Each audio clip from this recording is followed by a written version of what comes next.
Hi viewers, welcome to our channel. ప్రస్తుతం మనతో పాటు దాము బాలాజీ గారు సీనియర్ జర్నలిస్ట్ ఉన్నారు. వారితో ఒకసారి మాట్లాడదాం. సార్ నమస్కారం. నమస్తే. సార్ మేడ్చల్లో ఒక దారుణమైన సంఘటన జరిగింది సార్.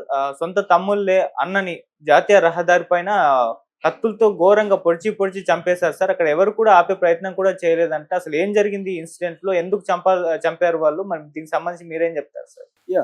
మేడ్చల్లో నేషనల్ హైవే 44లో అందరూ చూస్తున్నప్పుడు ఒక దారుణమైన హత్య జరిగింది. అదేదో మేకను గొర్రెను గొంతు కోసినట్టుగా కోసేశారు. సో ఇది ఒక షాక్. అయితే పట్టపగలే అందరూ చూస్తుండగా వాళ్ళు ఏం పట్టించుకోలేదు, కూల్గా చేసి కత్తులు తీసుకొని వెళ్ళిపోయారు. అక్కడ ఉన్న వాళ్ళందరూ సెల్ ఫోన్తో వీడియోలు తీశారు, కానీ దాన్ని ఎవరు కూడా ఆపడానికి ట్రై చేయలేదు. జనరల్గా కూడా భయపడతారు ఎవరైనా కూడా. మనం ఆ ప్లేస్లో ఉంటే కూడా మనం వెళ్ళి ఆపుతాం అనేది డౌటే.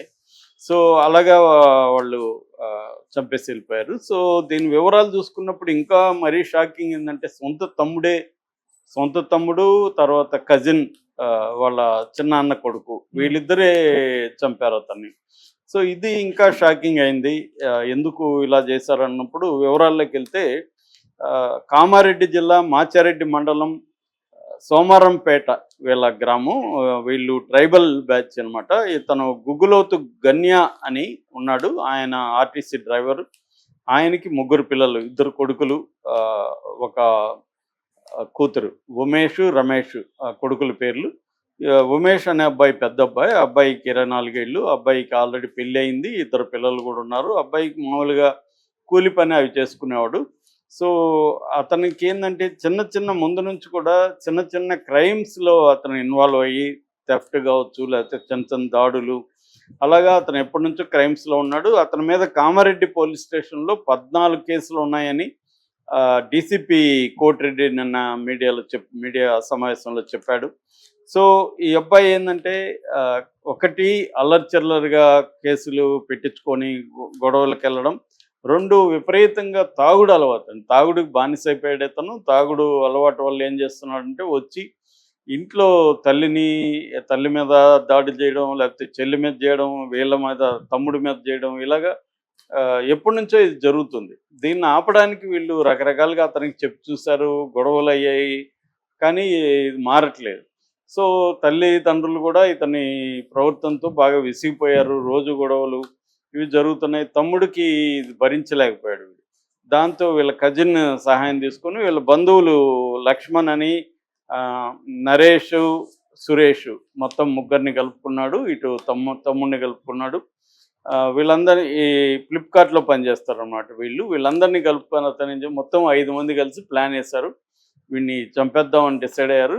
దాంతో ఒక చోట అటాక్ చేయబోతే అతను తెలుసుకొని పారిపోయాడు. ఆ తరుముకుంటూ వచ్చి వీళ్ళు అక్కడ పొడిచి చంపేసి వెళ్ళిపోయారు అనమాట. అంటే బేసిక్గా ఆ స్పాట్లో చంపాలని వీళ్ళు అనుకోలేదు, కానీ అతను పరిగెత్తాడు. ఆ తరుముకుంటూ వచ్చి ఇంకా ఇప్పుడు కాకపోతే మళ్ళీ చంపలేము అన్నట్టుగా వాళ్ళు ఏదైతే అదైందని దిగేసి చంపేశారు. అంటే ఈ కేసులో మనం మామూలుగా అయితే ఇటువంటి కాన్ఫ్లిక్ట్ రెజల్యూషన్ అంటాం, కాన్ఫ్లిక్ట్ మేనేజ్మెంట్.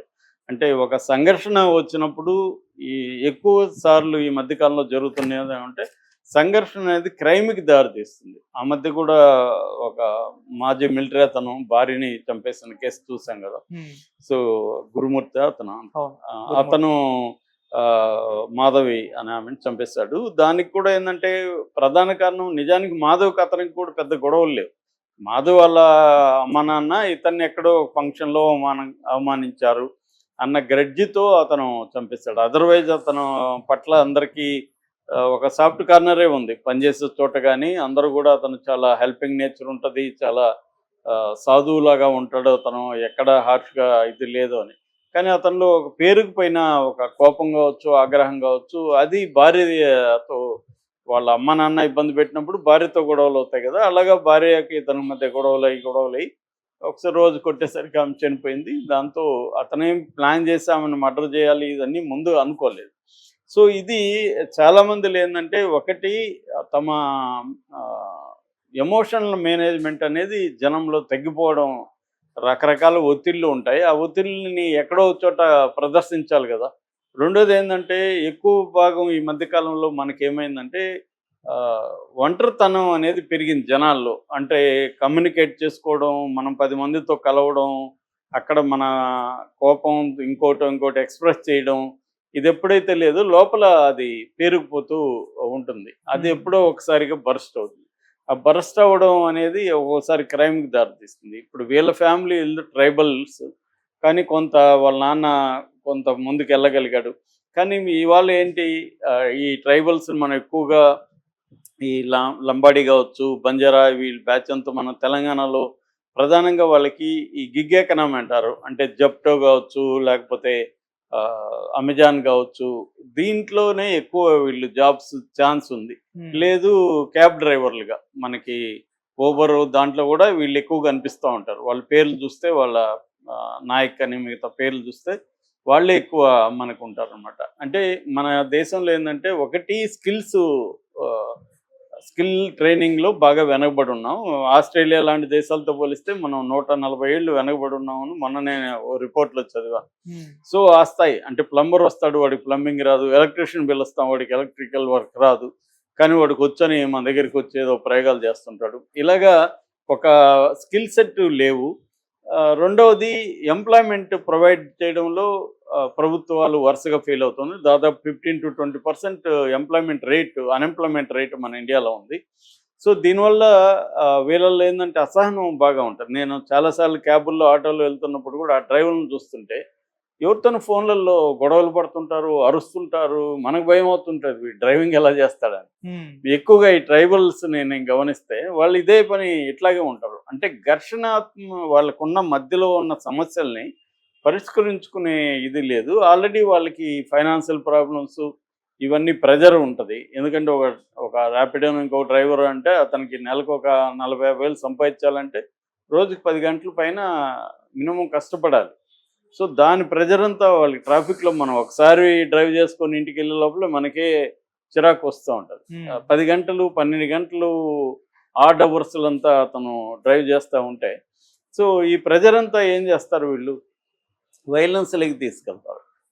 అందుకని మనం చాలా కేసులు నేను ఈ మధ్య స్టడీ చేస్తుంటే క్రైమ్ కేసుల్ని ఈ సింపుల్ కాన్ఫ్లిక్ట్ రెజల్యూషన్ కూడా వైలెన్స్లకి ఎక్కువగా వెళ్ళిపోవడం అనేది మనకి చూస్తున్నాం అన్నమాట. ఓకే. సో అది ప్రాంతాలను బట్టి వాతావరణం బట్టి కూడా డిసైడ్ అవుతుంది. ఎందుకంటే రాయలసీమలోనే ఎందుకు క్రైమ్ ఎక్కువ ఉందని చెప్పడానికి రకరకాల ఎగ్జాంపుల్స్ ఉన్నాయి, ఎక్స్ప్లెనేషన్స్ ఉన్నాయి. అట్లా ఇక్కడ కూడా ఏమవుతుందంటే ముఖ్యంగా ట్రైబల్ దీంట్లో నుంచి వచ్చిన వాళ్ళల్లో ఈ మధ్య మనం చాలా క్రైమ్స్ చూస్తున్నాం. అట్లాగే కింది స్థాయి ముస్లిం కమ్యూనిటీలో కూడా క్రైమ్స్ ఎక్కువ కనబడుతుంటాయి. ఎందుకంటే వీళ్ళందరూ కూడా ఇటువంటి జాబ్స్ చేయడం, దాంట్లో నుంచి వచ్చే ప్రెజరు, దీనివల్ల వాళ్ళు మందుకు అలవాటు అయిపోతారు. అలవాటు అయిపోయినప్పుడు ఇంకా వాళ్ళ అడిక్షన్లోకి వెళ్ళిపోతారు, విచక్షణ ఉండదు. సో నిజానికి ఈ అబ్బాయి సమస్యని ఈ అబ్బాయికి సపరేట్ చేసుకొని ఉండొచ్చు, తల్లిదండ్రులు భార్య పెళ్ళయింది కాబట్టి నువ్వు దూరంగా ఉండడని చెప్పి ఉండొచ్చు. వేరే అనేక సొల్యూషన్స్ ఉంటాయి. దీనిలో క్రైమ్ అవసరం ఇంత దారుణంగా చంపడం వల్ల ఇప్పుడు ఏమైంది, వాళ్ళు కూడా